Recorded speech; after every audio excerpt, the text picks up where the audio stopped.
it has to start with you. And I'll look at Scotty and say, hey, I know that you've had a big day or whatever. Can I just have an hour to do this? Because I'll be a better wife and partner to him. I'll be a much better mom and more patient with Leo, and I'll take my moment. Scotty does the same thing. So it's, you balance it out and take it day by day. And I have wine. I don't know about you. Yeah, I do that too. Now, lots of that. I definitely do that too. Scotty leaves and I'm like, all right, the bottle. He's Australian. He'll love wine. Chloe Stroll, welcome to Fascinated. Thank you. Thanks for having me. I just watched your Netflix doco. I like to call it your doco, as well as Scotty's. And in that, they've described you as the CEO of Scotty James. But I wondered, how do you describe yourself? I mean, if that's really, there are some people on his team that call me that. It's definitely an inside joke, but I wear it proudly. How do I call myself? I don't even know anymore. I feel that there's a couple titles floating around: wife, mom, partner, partner in crime, like best friend. I don't know, husband, wife. We've got a couple names that float depending on the day. One of the reasons why we are so thrilled to have you on the podcast is I find you fascinating because I think you grew up in a world that not many people would experience. Yet you seem just like one of us on social media. You seem really normal. Thank you. Look, I think it's all relative, right? Like I'm so fortunate for how I grew up, and I don't take that for granted at all. But, I like to think of myself, for me, it was the norm. And, it's how Scotty and I function. It's about laughing and enjoying every moment and not taking life for granted. And that's just how we are. So let's go back to the beginning. For those of you who don't know you and your family background, what was it like growing up in a really, I guess the word might be rarefied world as a child? I like that. I'm going to use that. To me, growing up like that, again, it just seemed normal because that was all I was exposed to. So cars, were always a huge part of my growing up. And I loved driving go-karts when I was a kid. I loved reading bedtime stories. Disney was always my favorite. I always loved to travel. My mom is from Europe, so we would go over and see her family every year. But it was really about Friday night dinners were always at the table with my family. There were no exceptions. Bring as many friends as you want, but you have to sit for every meal with us. Specifically Friday nights. It was the same, on weekends and stuff. My parents we grew up with really big family values, and it was doesn't matter where you go, what you do, whoever you bring, but you come home. We love to host sleepovers. We want everyone to be around, but I had really strong core values for family. So tell me about the go-karting that you've just touched on there, because that's unusual in itself. Do you still have the need for speed? And how old were you? And did you ever want to take that in the same direction as your brother? God, no. I was an absolute not. I don't have the need for speed. I don't have the need for anxiety. I'm all good. No, we grew up, my dad has always been very passionate about cars, as is now my brother, but we grew up, he had a racetrack kind of, 10 minutes away from our country home.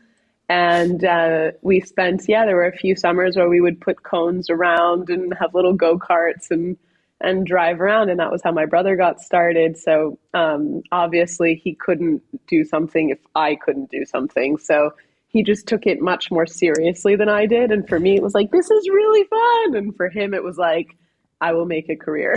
So luckily, I don't have the need for speed. I've left that in my childhood and my past. I was going to ask you, do you like driving cars at all?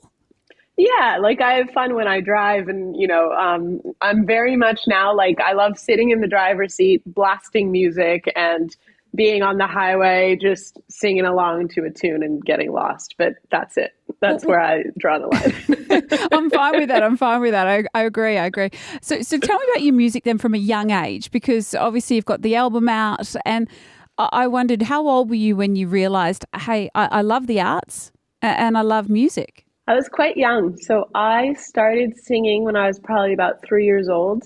And I loved it. I loved holding the microphone and being near a piano and just having that around. And my parents loved hosting. So they would always have like dinner parties and things. And from time to time, they would have like to entertain like this kind of singer pianist, like just come and play. And they would, host everybody. And I would always get up and grab the microphone and just sing whenever I could. So it was really young that I discovered how much I loved it. And my mom and my dad were like, you know what? She actually isn't half bad. Like, let's follow up on this. So I went into singing lessons when I was about 7 or 8 years old. And I also love to write. Like, I've always been a really big romantic, like I love writing stories and poetry. And that was always my favorite class. So it was quite obvious to me that all of a sudden they just merged and I started writing songs and expressing myself that way. So it was no shock to anybody in my family that was where I wanted to go. So did your parents encourage you in that direction? You talk about being at home and the family unit. But particularly, I guess, your father being such a well-known businessman and so successful in his endeavours, what was his advice to you when you were starting out and choosing a career path? My parents, and they've always encouraged me, just follow your dreams. If you want to do something, do it. Have the courage to do it. And they've been nothing but supportive for whatever endeavor I've wanted to do. I went to business school. I put music on pause for a while and really wanted to look at business and understand entrepreneurship and all of that. And when I came back to music a couple of years later, it was such a no-brainer for me. And even for them, they were like, we just wanted to make sure every door was open for you and that you learned as much as you could and had as many opportunities as you want, but you need to do what you feel is passionate for you and follow your heart. And that was always their advice. Did you ever, particularly, I guess, in your teenage years and as a younger person, did you ever think I want a public life or a private life? Was that something that you had to sort of struggled with or had to make a decision as to where you were going to go? No, my parents were and still are very private, even though, over the years it's become a bit less private, but they've really kept their privacy and that for our family. So for me, it was never a concern or something I had to deal with. Now, I know you're very close to your brother, and one of the interesting, it is hard to find out information much about you online for someone that does come from a well-known family, but one of the things I loved learning is that your brother was actually in the bathroom when he met your husband. Is that true? It's true. He might have been going to the bathroom at the time. I owe Lance's bathroom timing to my marriage. So, it's that's exactly what happened. So tell me about that. So he said, I've just met your husband. So Lance follows snowboarding, at which point I did not at the time.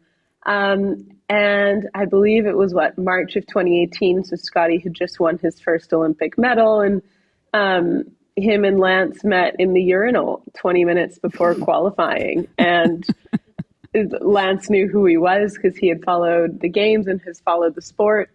And he came back and saw me later. I wasn't at the race at the time, but he came back and saw me later and was like, I think I just met the guy you're going to marry. And I was like, no, you did not. Like, stop it. And he's not that he's ever set me up before, and I'll give him credit where credit's due, but I was laughing. I was like, my younger brother is not picking my husband. He's got a good strike rate then. One for one. One for one, my younger brother definitely picked my husband. So was Lance fanboying Scotty when all of this happened?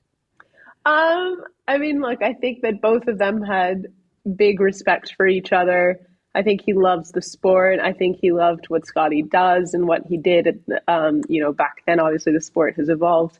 So yeah, and it's been really cool to kind of see the two of them and, have that. So as much as I guess I say I don't like adrenaline and need for speed, my whole life is surrounded constantly by adrenaline and speed. So Yes. it worked well. Yeah, you can't escape it. So do you ski or snowboard yourself? He has posted a few videos of you like trying on his social media. I ski. I don't snowboard. I've never claimed to snowboard. I ski. And I imagine you'd have to like it just a little bit if you're going to follow him around the world and spend 90% of your time in the snow. Yeah, I was really lucky. I grew up skiing, so I know how. And yeah, lucky for me, we get to go to some amazing places, and I take full opportunity of that when I'm with him. I love to go and and ski a little bit. So where was your first date, and did you realize from the beginning that, hey, this is something I want to pursue? Was it at the snow? No, it wasn't. Our first date was in New York, and it was definitely something I knew I'd want to pursue quite quickly. I just didn't know what it would eventuate into. And, we met at 5 p.m. for a drink, and 5 p.m. very quickly turned into 3 a.m. and we were closing down the bar. And I was like, wow, we just talked and talked. And I was like, this is so amazing. Like, I feel like I've just met my best friend that I didn't know I had. And it was an amazing first date, I have to say.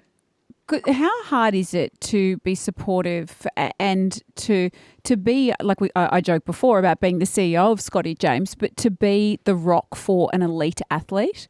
I imagine that takes up a lot of your time, and obviously he is your husband. But how do you do that? How do you learn to be that person? It must be difficult. I learned a lot by watching my brother of what it took to be an athlete, especially at the top level. And, I think the thing that I come back to with Scotty is I really dream this dream with him. And I believe in him as much as I believe in myself, as much as I believe in anything, maybe sometimes even more than me. And you have to understand their needs and those can shift often.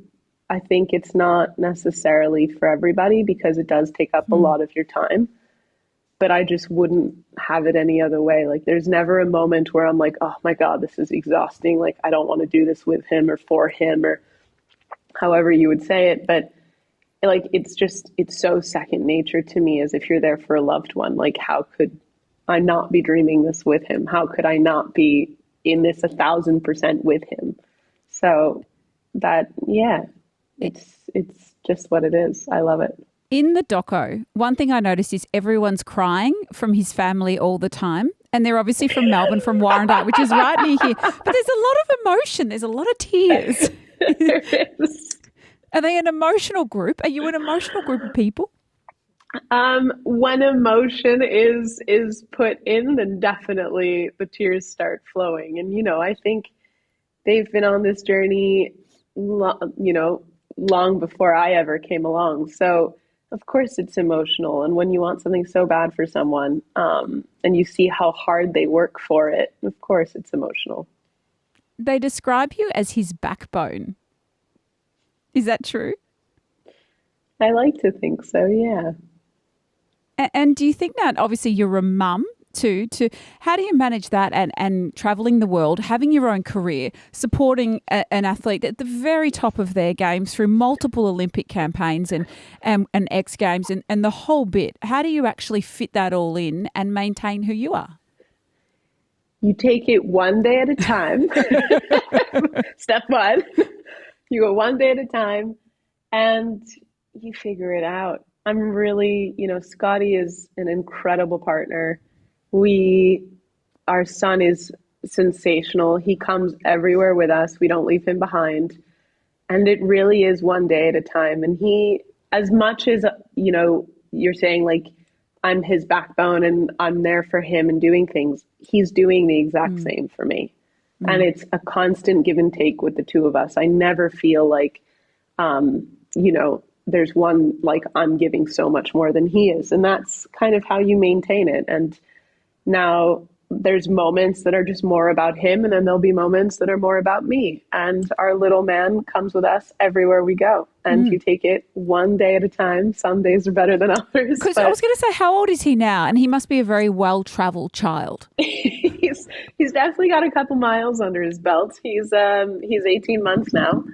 And he's a little traveler for sure, but so are we, and that's a huge part of our life. So we couldn't, we weren't going to shift everything. I'm very much in the parent mentality that's like, your child has to fit into your life. You don't make yourself fit into your child's, especially because both of us do have work and careers. So it was, you're coming with us. You're so please tell me what the secret is to that, particularly with a toddler. Isn't a secret. You have to be really kind to yourself and take it day by day. And there's some days that that Scotty will need to take him because I need a second, and some days where I need to take him because Scotty needs a second. And you just, it's not the easiest thing, but it's worth every bit of it for sure. Has there been a moment, like all parents, where you've thought, this is just out of control? What am I doing here? And you've got toddler tantrums, I don't know if it's in the snow or somewhere else, and you've thought, I've gone too far? Of course, I've had moments where I'm like, holy cow, this is a lot. Never regret, but definitely moments of just like, I'm so overwhelmed and, this is a lot. And I think Scotty and I are very fortunate that we do have help. Like, we couldn't do it otherwise. And I couldn't be there for him 100% if I didn't, and I couldn't work, and he couldn't be there for me 100%, and it would constantly be a choice. So you definitely have those moments for sure. Because I think one of the great things about your social media is you kind of do put it all out there a little bit, not in an entirely filtered way. And has that been a conscious choice to say, hey, my life is really unusual and it may look really glamorous, but actually this is who we really are? Did you think about that at all? 100%. I want people to see the real. I'm sure that there are so many ideas of how we live our life and what we do and stuff, but who we are matters more. And the reality of us, I think, matters so much more. And what I felt when I became a mom was I felt a massive loss of identity. My postpartum was really hard. It was not something that I was just like, oop, here's a baby and I'm going to go back to the gym in 2 weeks. It was the opposite. It took me a long time. And there were so many things that I was like, why did no one tell me? Why is no one talking about this? I had no idea about night sweats and, the hormonal imbalances. And it frustrated me that all of a sudden, once I was in it, people were like, oh yeah, this happens, or, oh, I experienced this. So I was like, I'm just going to be honest. I'm going to be blunt about it. And if you don't want to hear it, that's okay. And I never give advice that I'm like, especially if I'm talking to friends, I'm like, I'll never just tell you something, but I won't necessarily sugarcoat it or not show the truth, because that's what I went through. And if that helps somebody, or they're like, oh, thank God you said it, then I'm like, great. That's what I wanted someone to do to me. And do you think for women, sometimes we put this idea of motherhood up on this pedestal, and I know certainly for myself, when it happens to you, there are so many isolating moments and moments that you weren't expecting. So how did you deal with that when you weren't feeling like you could cope? Again, I think it's really about being kind to yourself. I think social media has made it seem as moms, we're supposed to have everything figured out and be this super woman that's at the gym, that's cooking lunch, that's making these like unbelievable feasts for dinner. No and then you've got to work, and then you've got to, and I'm like, there's not enough hours in the day to do that.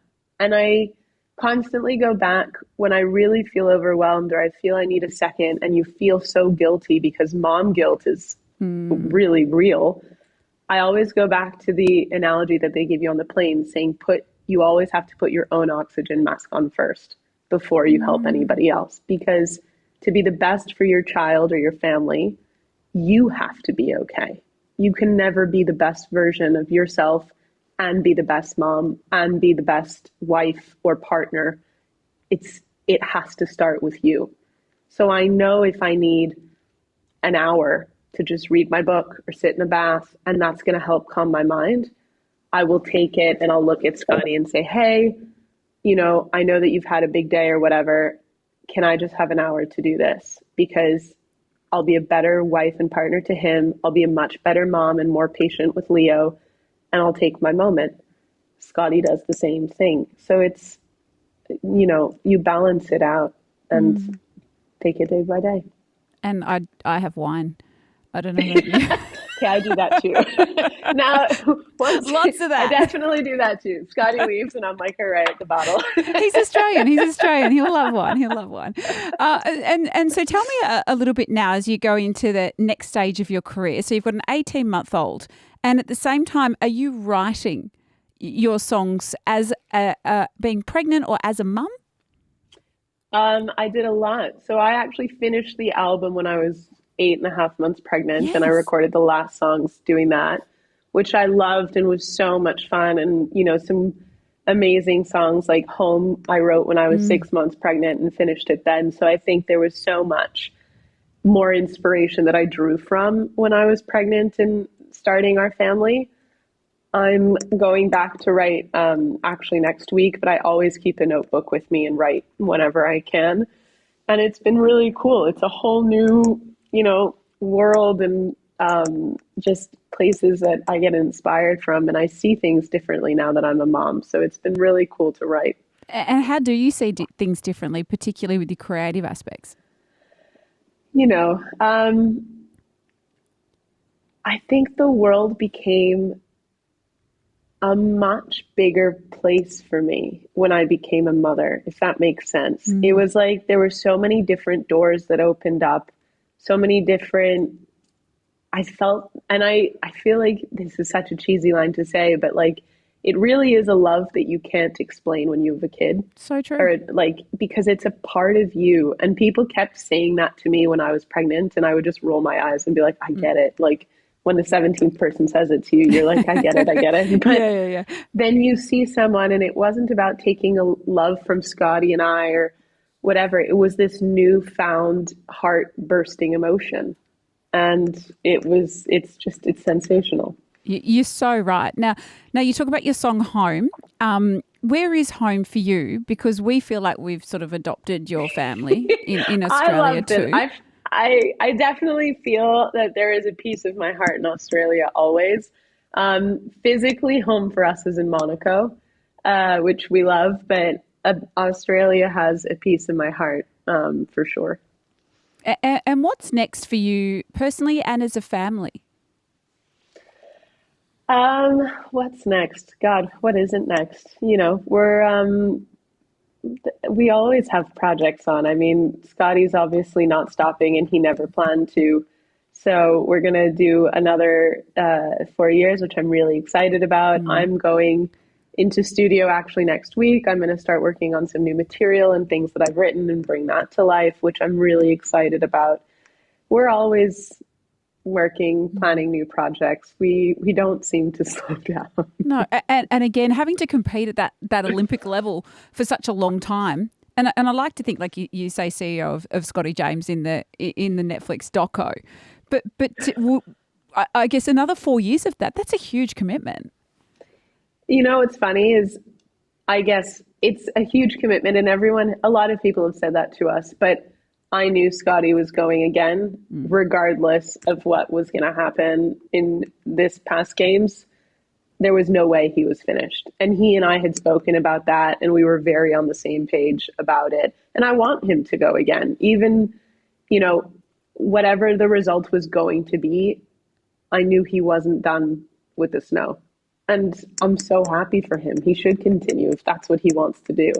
The second he doesn't, he's smart enough and got enough projects going on that he'll find his way. But until then, we go. What was Milan like for you as a family? Because I know watching from back home, we as a nation, there's no Olympic athlete that we're all more obsessed with than your husband. You know what? We had a lot of fun. Yeah. It was really nice having Leo there. It was actually my first games because I couldn't go in 2022. Yeah, I couldn't go in 22. So it was just fun. Like Scotty would go train and we were a family. We would take Leo to the park and we would take him outside for walks. And when Scotty would train, we would find a little spot and watch him. And it was really nice. I love how you use the word fun, because if I was to look at you from the outside, it seems like you are all fun. I mean, look, I was shaking and sweating and I didn't eat for like 3 days, or then I would overeat the So you got to tell that the were left truth. in our room. But no, look, there were definitely moments of a lot of nerves. But Scotty is very much someone who brings a calmness as well. And I know there was no different way to look. Just because it was the Olympics, it's a competition. We don't take the Olympics more seriously than we do X Games. X Games is an incredible competition as well. So we know the level is high. We know all the competitors. It was our first time in Livigno, so we kind of took it more that way. And we do just enjoy having a laugh and finding, we drove up and it was so cool to see the pipe and the slope style course and big air, and everything was like really in the center of town. And Scotty and I were both smiling, and Leo was sitting next to us in the car, and we were like, this is so surreal. Like, take in the moment and enjoy it, because kids grow up fast. Would you let Netflix follow you around again? Look, I think we had a great time filming. If it is, then I would definitely have no objections to it. They were awesome to work with. Pat, who did a lot of the filming, was fantastic. So if it happens again, it's not a no from either of us. So because I feel like you would almost be like your family. Like, you've got your brother with Netflix. And you've got your husband with Netflix. Like, there'd be no one else in that world. That's weird. No, we'll see what the future tells. All right, let me ask you a couple of quick questions now. Do you have an important object in your life? Is it like an heirloom from the family, something you've picked up? Is there something that you take with you always, other than your child? Other than my child. What's funny is I actually travel with a really small, like, rose quartz crystal in my passport holder. I've done it for years. I'm not like, I believe in it. Yeah. I'm not like obsessed. I think it's a really cool world. And I've had moments where I've been like, that's just too coincidental to not be something. And I have my little things. So like, I don't travel without that. I take it out of my wallet sometimes, but it just sits there and I feel weird if it's not around. That's cool. And do you have a daily habit that you swear by? Coffee. I was going to say mine's a glass of wine, but yeah, either one. What's your coffee order? Because Melburnians are obsessed with it. I'm obsessed with Melbourne. I'm obsessed with Melbourne's coffee. I'm a strict long black on a day-to-day, but my treat to myself is usually a flat white with just skim milk or normal milk. That's like I'm having a really nice day and I'm going to sit and enjoy this. Yeah. But otherwise good. it's a long black. That's hardcore, a long black. I'm not having coffee that day. Watch out. And who's the person that most fascinates you? You fascinate us. Who fascinates you? That's a really good question. When I do this pod, everyone says their mum. My mom's incredible. My mom's like my role model in a lot of ways. She's someone who I've taken so many parenting tips from, who I really did watch, because we also traveled as a family, as kids, and how she handled that with so much grace, so much beauty. She constantly made us feel comfortable. She always put us first. I never felt like, I know I could pick up the phone and she would be there for me in 5 seconds. She's been there for my family now. She's been there for Scotty. She's been there for Leo. She's just, I'm in real awe of her. And I try and embody her every day when I make decisions. And I definitely am fascinated by her. She's spectacular. And finally, what is fascinating you right now? Is it a weird trend, a TV show, something in your life that we might not know? Hmm. What TV show did I just finish? I just finished Bridgerton. I loved it. The Oh, newest yeah, I season. love That it. was fun. Scotty was away training, so I finally got to like have my little, girl moments. But what's fascinating me right now? Yeah, I mean, I do actually, that's a lie. I'm reading so many books right now. I Oh. love the romantic fantasy world. That's a big part of what's fascinating me at the moment. You're the second person to talk to me about this weird romantic fantasy that everyone's into that I've got to You pick gotta up. jump on the train. I'm behind It's the eight ball. incredible. You are fascinating and fabulous. It's been lovely to talk to you. Thank you. Thank you so much for having me. This was awesome.